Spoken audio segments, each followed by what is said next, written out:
Welcome to me ఇంటి నేస్తం Lavanya. Upcoming రివ్యూలోకి వెళ్ళిపోదాం. వసుధార బోర్డ్ మీటింగ్లో రిషి సార్ నెక్స్ట్ ఎండి ఎవరు అనే డెసిషన్ తీసుకోలేకపోయారు. కాబట్టి మన కాలేజ్ రూల్ ప్రకారం ఎవరైతే రిజైన్ చేస్తున్న ఎండి ఉన్నారో వాళ్ళు కొత్త ఎండిని ఎవరిని అపాయింట్ చేయొచ్చు అనే డెసిషన్ని తీసుకోవచ్చు. సో ఆ రూల్ ప్రకారం నేను కొత్త ఎండి ఎవరు అనేది ప్రకటించబోతున్నాను. డిబిఎస్టి కాలేజ్కి కొత్త ఎండి ఎవరో కాదు, మను గారు అని అంటుంది వసుధార. ఒక్కసారిగా బోర్డ్ మెంబర్స్ అందరూ షాక్ అయిపోతారు. వసుధార, ఏంటమ్మా నువ్వు మాట్లాడేది అని అడుగుతారు. వెంటనే ఫణీంద్ర, అవును సార్, నేను బాగా ఆలోచించే నిర్ణయం తీసుకున్నాను. ఎందుకంటే రిషి సార్ ఎలా అయితే కాలేజ్ గురించి ఆలోచిస్తారో మను గారు కూడా కాలేజ్ గురించి అంతలానే తాపత్రయపడతారు, అంతలానే ఆలోచిస్తారు.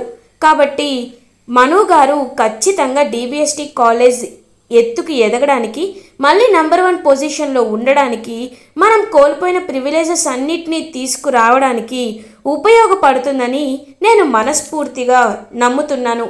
కాబట్టి మీ ఎవరికైనా ఈ విషయంలో అభ్యంతరం ఉంటే చెప్పండి అని అంటారు వసుధార. బోర్డ్ మెంబర్స్ అందరూ, లేదు మేడం, అభ్యంతరం ఏమీ లేదు. మీ మాటే రిషి సార్ మాటని మా అందరికీ తెలుసు. మీరే మను గారిని ప్రపోజ్ చేసినప్పుడు ఇంకా మేము నో ఎలా చెప్పగలం మేడం? ఓకే, డిబిఎస్టి కాలేజ్కి ఇకపై కొత్త ఎండి మను గారని మేము అప్రూవ్ చేస్తున్నాం అని అంటారు బోర్డ్ ఆఫ్ డైరెక్టర్స్. ఇంకా వసుధార రిషి వైపు చూస్తూ ఉంటుంది. వసుధార మాటే నా నిర్ణయం అని చెప్తాడు రిషి. సార్, నేను డెసిషన్ తీసుకున్నందుకు మీరేమైనా ఫీల్ అవుతున్నారా అని అడుగుతుంది వసుధార. లేదు వసుధార, నాకు నీపై పూర్తిగా నమ్మకం ఉంది. మను ఎలా ఉంటాడో నేను చూడలేదు, తనతో నేను ఎప్పుడూ మాట్లాడలేదు. కానీ నీ మాటలు, డాడ్ మాటలు విన్నప్పుడు నాకు మను గురించి అర్థమైంది. నువ్వు ఇంతలా నమ్ముతున్నావంటే మను డిబిఎస్టి కాలేజ్ బాధ్యతలని బాగా తీసుకుంటారని, డిబిఎస్టి కాలేజ్ని బాగా చూసుకుంటారని, అడ్మినిస్ట్రేషన్ బాగా జరుగుతుందని నేను మనస్ఫూర్తిగా నమ్ముతున్నాను. కాబట్టి మనునే డిబిఎస్టి కాలేజ్ నెక్స్ట్ డైరెక్టర్ అని చెప్తాడు రిషి. హ్యాపీగా ఫీల్ అవుతారు వసుధార అండ్ మహేంద్ర. ఇది ఇలా ఉండగా మను శైలేంద్రని కిడ్నాప్ చేస్తాడు కదా. ఇంకా శైలేంద్ర, రేయ్ మను, నువ్వు నన్ను ఎందుకు కిడ్నాప్ చేసావు? నాకు అసలే చాలా ఇంపార్టెంట్ మీటింగ్ ఉందని చెప్పాను కదా. ఇవాళ నన్ను ఎండీగా ప్రకటిస్తారా? అలాంటిది నువ్వు నన్ను ఎందుకు అని అడుగుతాడు శైలేంద్ర. నాకు తెలుసు శైలేంద్ర, అందుకే నువ్వు ఇంపార్టెంట్ మీటింగ్కి వెళ్లకుండా నిన్ను ఆపా. నువ్వు ఇప్పుడు మీటింగ్కి వెళ్ళి హ్యాపీగా ఎండీ చైర్లో కూర్చోవాలి అంటే నువ్వు నాకు ఒక పని చేయాలి అని అడుగుతాడు మను. ఏం చేయాలి? ఏం కావాలి? డబ్బు కావాలా? ఆస్తి కావాలా? ఏం కావాలి చెప్పు, ఏదడిగినా ఇస్తాను అని అంటాడు శైలేంద్ర. ఒక్క ప్రశ్నకి సమాధానం కావాలి. ఆ ఒక్క సమాధానం నువ్వు ఇచ్చేస్తే హ్యాపీగా ఇక్కడి నుండి వెళ్ళిపోవచ్చు అని అంటారు మను. చెప్పు, ఏం చెప్పాలి అని అడుగుతాడు శైలేంద్ర. నా కన్న తండ్రి ఎవరో నీకు తెలుసనే విషయం నాకు తెలిసిపోయింది. కాబట్టి నిజం దాచిపెట్టకుండా నా కన్న తండ్రి ఎవరో చెప్పు. చెప్తే నిన్ను వెంటనే వదిలేస్తా. ఇన్ఫ్యాక్ట్ నేనే నిన్ను డిబిఎస్టి కాలేజ్ దగ్గరికి తీసుకువెళ్ళి డ్రాప్ చేస్తా. ఒకవేళ చెప్పకపోతే తిండి, నీళ్లు, నిద్ర లేక చచ్చిపోతావు. నేను అంతా సున్నితమైన మనస్కుని కాదు. రిషి సార్ లాగా తప్పులు తెలిసినా వదిలేయడానికి. నేను తలుచుకుంటే నిన్ను భూమి మీద లేకుండా చేసేస్తాను. చెప్పు, నిజం చెప్తావా లేకపోతే చస్తావా అని అడుగుతాడు మను. నో, నేను చెప్పను అని అంటాడు శైలేంద్ర. నాకు తెలుసు, అందుకే నా ఏర్పాట్లో నేనున్నాను. సరే, నువ్వు ఇప్పుడు అక్కడికి వెళ్ళకపోతే నువ్వు మీటింగ్లో లేవు కాబట్టి నిన్ను డిబిఎస్టి కాలేజ్ ఎండీగా అక్కడ ఎవ్వరూ ప్రకటించరు. కాబట్టి రిషి సార్ కూడా ప్రకటించే అవకాశం లేదు. కాబట్టి ఎలాగో మళ్ళీ వసుధార మేడమే డిబిఎస్టి కాలేజ్ ఎండీ అవుతారు. నీకు అది నచ్చితే నువ్వు హ్యాపీగా ఇక్కడే ఉండు, నేను వెళ్తున్నాను అని వెళ్ళిపోతూ ఉంటాడు మను. వద్దు మను, చెప్తాను చెప్తాను చెప్తాను నీ కన్న తండ్రి ఎవరో కాదు, మా బాబాయ్ మహేంద్ర అని చెప్తారు శైలేంద్ర ఒక్కసారిగా షాక్ అయిపోతాడు. మను, ఏంటి ఏంటి నువ్వు అనేది అని అంటాడు. నేను చెప్తుంది నిజం, నేను నిజం చెప్తున్నాను. వసుధారానే నీకోసం లెటర్ రాసింది. నీ తండ్రి బాబాయ్ అని చెప్పింది. కానీ నాకు ఇంకా తెలీదు. ఈ ఒక్క విషయం మాత్రమే తెలుసు. ఇప్పటికైనా నన్ను వదిలిపెట్టు అని ఇంకా బ్రతిమలాడుతూ ఉంటాడు శైలేంద్ర. ఇంకా శైలేంద్రని వదిలేస్తాడు మను. ఒక్కసారిగా మను షాక్ అయిపోతాడు. ఇంకా మను అలా వెళ్ళిపోబోతూ ఉంటే మనుకి కరెక్ట్గా వసుధార దగ్గర నుండి కాల్ వస్తుంది. హలో మేడం, మీకే నేను కాల్ చేయాలనుకుంటున్నాను. మీరే నాకు కాల్ చేశారు. ఒక్కసారి మనం కలవాలి మేడం అని అంటాడు మను. తప్పకుండా మను గారు అని చెప్పి ఇంకా మను వసుధార ఒక ప్లేస్లో మీట్ అవుతారు. మేడం, నాకు శైలేంద్ర ఒక నిజం చెప్పాడు. అది నిజమేనా? శైలేంద్ర చెప్పింది నిజమేనా? మా నాన్న, నా కన్న తండ్రి మహేంద్ర సారా అని అడుగుతాడు మను. ఒక్కసారిగా వసుధార షాక్ అయిపోతుంది. మను గారు, ఈ విషయం మీకు ఎలా చెప్పాలా అని నేను చాలా రోజుల నుండి ఎదురు చూస్తున్నాను. కానీ మీరంతట మీరు ఈ నిజాన్ని తెలుసుకున్నారు కాబట్టి నాకు చాలా సంతోషంగా ఉంది. అవును మను గారు, మా మావయ్య గారే మీ కన్న తండ్రి అని అంటుంది వసుధార. మేడం, కానీ ఇది ఎలా సాధ్యం అని అడుగుతాడు మను. మనకి ఈ ప్రశ్నకి సమాధానం కావాలంటే మీరు అడగాల్సింది ఒకే ఒక్కరిని, అనుపమ మేడంని. అనుపమ మేడంని అడిగితే మీ ప్రశ్నలన్నింటికీ జవాబులు దొరుకుతాయి అని అంటుంది వసుధార. నేను ఇప్పుడే అమ్మ దగ్గరికి వెళ్తాను అని స్పీడ్గా ఇంకా కారులో వెళ్ళిపోతాడు మను. ఇది ఇలా ఉండగా శైలేంద్ర బోర్డ్ మీటింగ్కి అప్పుడు పాపం పరిగెట్టుకుంటూ కాలేజ్కి వస్తాడనమాట. ఇంకా కాలేజ్లో చూసేసరికి బోర్డ్ మీటింగ్ అయిపోయి ఉంటుంది. ఇంకా వెంటనే శైలేంద్ర అయితే చాలా షాక్ అయిపోతాడు. ఇదేంటి, బోర్డ్ మీటింగ్ అవ్వలేదేంటి? ఎక్కడ వీళ్ళందరూ? తమ్ముడు అని రిషిని వెతుక్కుంటూ వెళ్తాడనమాట శైలేంద్ర. రిషి అప్పుడే ఇంకా అలా తన క్యాబిన్లో కూర్చుని ఉంటాడు. అన్నయ్య, ఏమైపోయావన్నయ్య? బోర్డ్ మీటింగ్లో నేను నీ గురించి అడుగుతూ ఉన్నా, కానీ నువ్వు అసలు రాలేదు. ఫోన్ చేస్తే కూడా కట్ చేస్తావేంటన్నయ్య అని అడుగుతాడు రిషి. అదేంటి బ్రదర్, ఇప్పుడు బోర్డ్ మీటింగ్ అయిపోయిందా అని అడుగుతాడు శైలేంద్ర.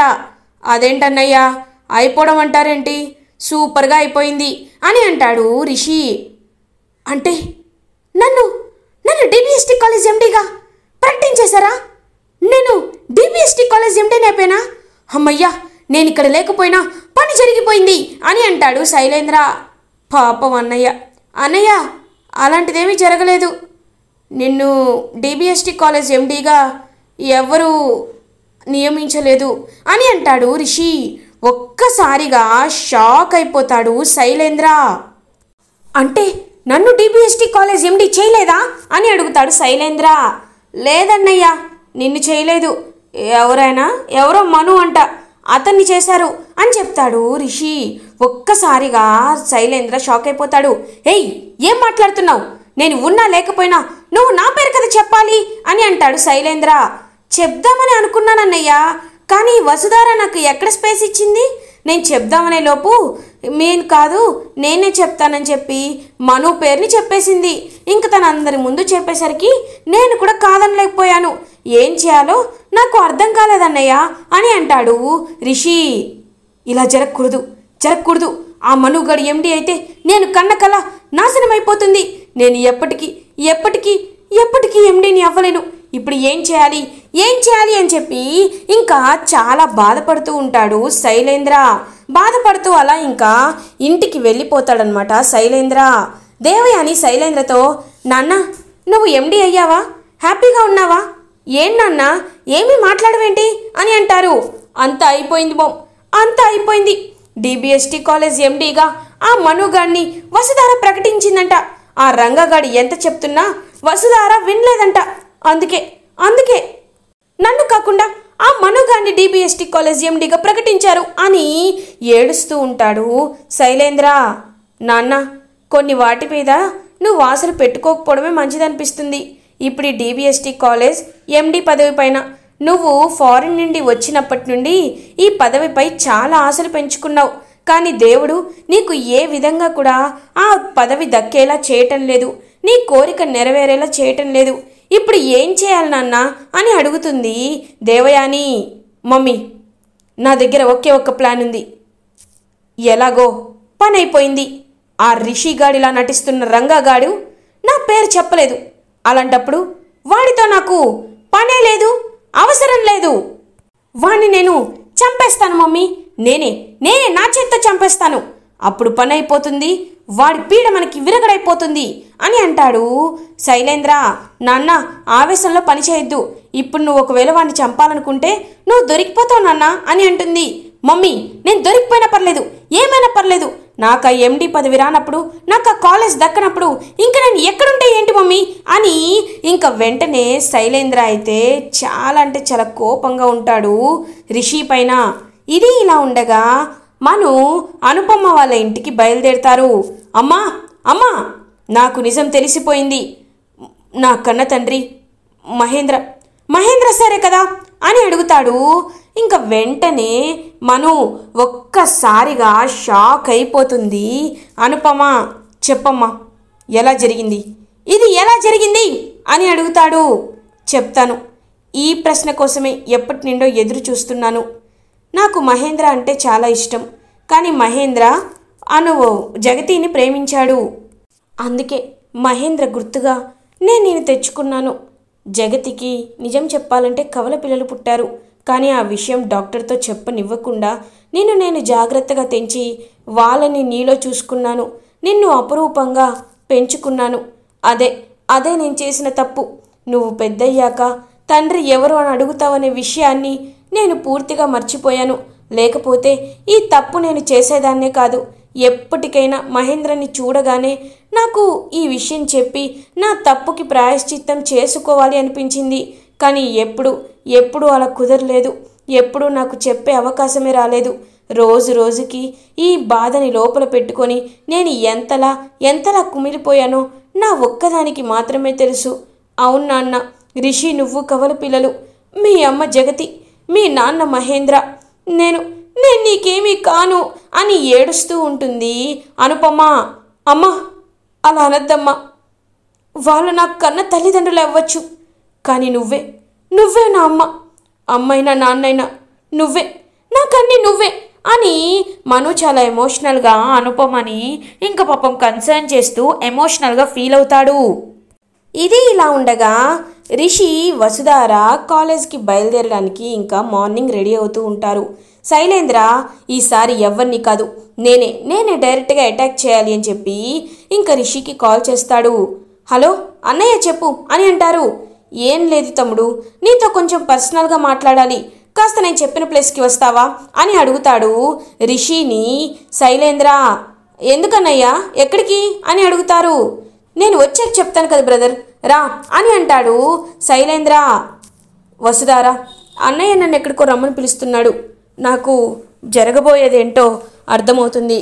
కాబట్టి నువ్వు నేను చెప్పినట్లు చెయ్యని చెప్పి ఇంకా వసుధారాకి ఒక ప్లాన్ని చెప్తాడు రిషి. ఇంకా వెంటనే రిషి అలా శైలేంద్ర చెప్పిన ప్లేస్కి బయలుదేరుతాడు. ఇది ఇలా ఉండగా శైలేంద్ర గన్ని రెడీగా పెట్టుకుంటాడు. ఏంటన్నయ్య, రమ్మని పిలిచావు అని అడుగుతాడు శైలేంద్రని రిషి. ఏం లేదు తమ్ముడు, నువ్వు వచ్చిన పని అయిపోయింది. నువ్వు DBST కాలేజ్ని ఎవరికి అప్పచెప్పాలో వాళ్ళకి అప్పచెప్పావు. నువ్వు అనుకున్న పని అయిపోయింది. ఇంకా నా పని నేను చేయాలి కదా అని గన్ తీసి చూపిస్తాడు శైలేంద్ర రిషికి. ఇంకా రిషి ఒక్కసారిగా షాక్ అయిపోతాడు. ఏంటన్నయ్యా, ఏం చేస్తున్నావు అని అడుగుతారు.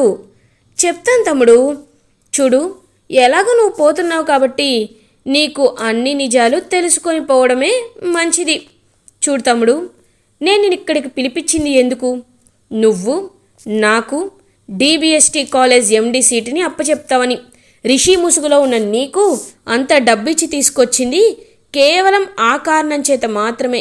కానీ నువ్వు మాత్రం వెళ్ళి ఆ మనుగాడికి అప్పచెప్పేలా చేశావు. అందుకే నిన్ను చంపేస్తున్నాను. ఆ DBST కాలేజ్ కోసం మనుషుల ప్రాణాలు తీయడం నాకేమీ కొత్త కాదు. చాలామంది ప్రాణాలు తీశాను. ఇప్పుడు అదంతా నువ్వు తెలుసుకొని ఏం చేస్తావు, కానీ ముందు నీ ప్రాణాలు తీస్తున్నాను చూసుకో అని చెప్పి ఇంకా అలా గన్ని షూట్ చేయబోతాడనమాట శైలేంద్ర అని ఒక గన్ గట్టిగా గొంతు వినబడుతుంది. ఇంకా వెంటనే శైలేంద్ర అటుగా చూసేసరికి అక్కడ ఫణీంద్ర ఉంటారు. ఒక్కసారిగా శైలేంద్ర షాక్ అయిపోతాడు. డాడీ అని అంటాడు. శైలేంద్ర చెంపపై పడేయాలని ఒక్కటి కొట్టి ఇంటికి లాక్కొని వస్తాడు. రిషి అండ్ ఇంటికి లాక్కు వస్తారు ఫణీంద్ర శైలేంద్రని. ఏంట్రా నువ్వు చేయాలనుకుంటుంది? రిషిని చంపాలని చూస్తావురా అని చెప్పి పడేల్ అని కొడుతూ ఉంటారు శైలేంద్రని.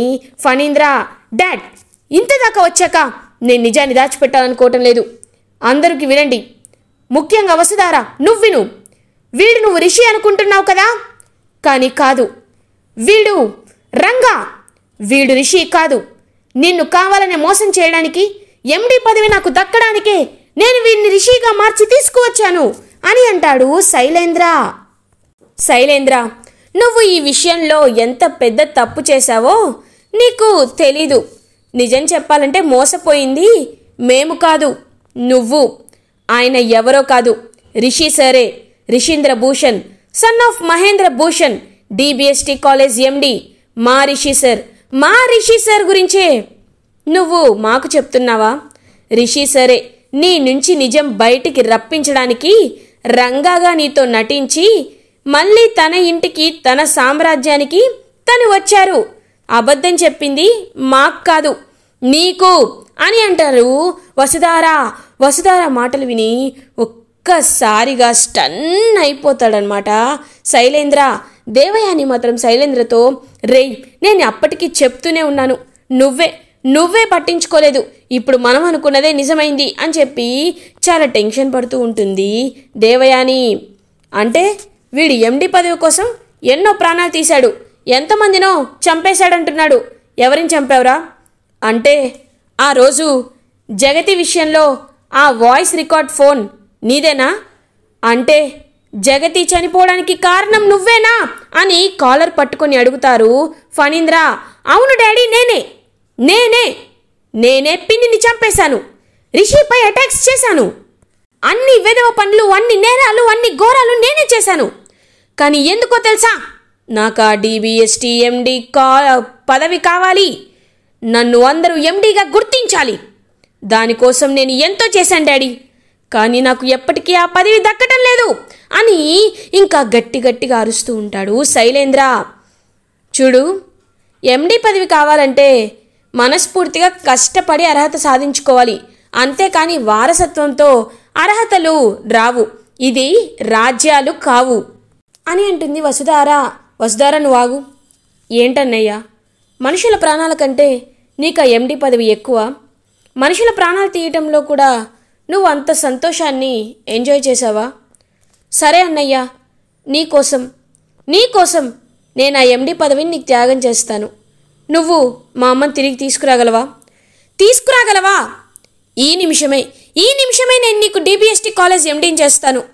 నువ్వు మా అమ్మని తీసుకురాగలవా? చెప్పన్నయ్యా. తీసుకురాలేవు కదా. పదవికి ఉన్నంత పరువు, విలువ, గౌరవం మనుషులకు ఉండదా? ఎవరో ఒకరు ఏదో ఒక రోజు పోవాల్సిందే, చనిపోవాల్సిందే. కానీ ఎందుకు ఇలా అశాశ్వతమైన పదవుల మీద, వస్తువుల మీద ప్రేమని పెంచుకుంటారు? ఎందుకన్నయ్యా, ఎందుకు ఇదంతా? మా అమ్మని చంపింది నువ్వే అని తెలిసి కూడా నేను ఎందుకు సైలెంట్గా ఉన్నానంటే, నేను బంధాల్లో చిక్కుకుపోయాను. నాకు కావాల్సిన బంధాలు చాలా ఉన్నాయి, కానీ నిన్ను నేను ఇబ్బంది పెట్టాలి అని అనుకోవటం లేదు. నిన్ను నేను మార్చాలని మాత్రమే ప్రయత్నిస్తున్నాను. ఇప్పటికీ మించిపోయిందేమీ లేదు. అన్నయ్య అనుకున్నట్లే డిబిఎస్టి ఎండి కాలేజ్ పదవి అన్నయ్యకి ఇస్తాను. డిబిఎస్టి కాలేజ్ని వదిలి మేము వెళ్ళిపోతున్నాం, మీరు సంతోషంగా ఉండండి అన్నయ్య, ఇకపై డిబిఎస్టి కాలేజ్ నీదే అని రిషి వసుధార వెళ్ళిపోబోతూ ఉంటారు. వెంటనే ఫణీంద్ర, రిషి ఆగు, నువ్వు నిజమైన కొడుకువి. వీడున్నాడే, వీడు ఒక్క వెధవ, దుర్మార్గుడు, నేరస్తుడు. ఇలాంటి వాడు నా కడుపులో ఎలా పుట్టాడానని నేను చాలా అంటే చాలా బాధపడుతున్నాను. చూడు రిషి, నువ్వు లేని కాలేజ్ మాకు వద్దు. నేను అసలు బ్రతకాలని కూడా అనుకోవటం లేదు. నేను చచ్చిపోతాను అని చెప్పి ఇంకా పాపం వెళ్ళిపోతూ ఉంటారు ఫణీంద్ర. డాడ్ ఆగండి, డాడ్ అని చెప్పి ఇంకా శైలేంద్ర ఫణీంద్ర కాళ్ళు పట్టుకుంటాడు. ఎందుకురా ఇలా జీవితాల్లో చిచ్చు పెట్టావు, కుటుంబాన్ని నాశనం చేసావు, ఎప్పటికి మారుతావురా, ఎవరు చెప్తే మారుతావురా అని చెప్పి చాలా ఏడుస్తూ ఉంటారు ఫణీంద్ర. ఇంకా అప్పుడు రియలైజేషన్ వస్తుందన్నమాట శైలేంద్రకి. రిషి, ఇన్నాళ్ళు ఎండి పదవిపై చాలా ఆశతో ఎన్నో తప్పులు చేశాను, కానీ ఇవన్నీ శాశ్వతం కాదు, బంధాలే శాశ్వతమని తెలుసుకున్నాను రిషి, తెలుసుకున్నాను. నన్ను క్షమించు రిషి, నన్ను క్షమించు అని చెప్పి ఇంకా పశ్చాత్తాపంతో మొదలవుతుంది శైలేంద్ర. అలా ఇంకా అందరి ప్రాబ్లమ్స్ అయితే సాల్వ్ అయిపోతాయి. ఇలా ఎపిసోడ్ ఎండ్ అవుతుంది. ఫర్దర్ ఎపిసోడ్ రివ్యూస్ ముందుగా మీకు కావాలి అనుకుంటే మా ఛానల్ని సబ్స్క్రైబ్ చేసుకోండి. Thanks for watching.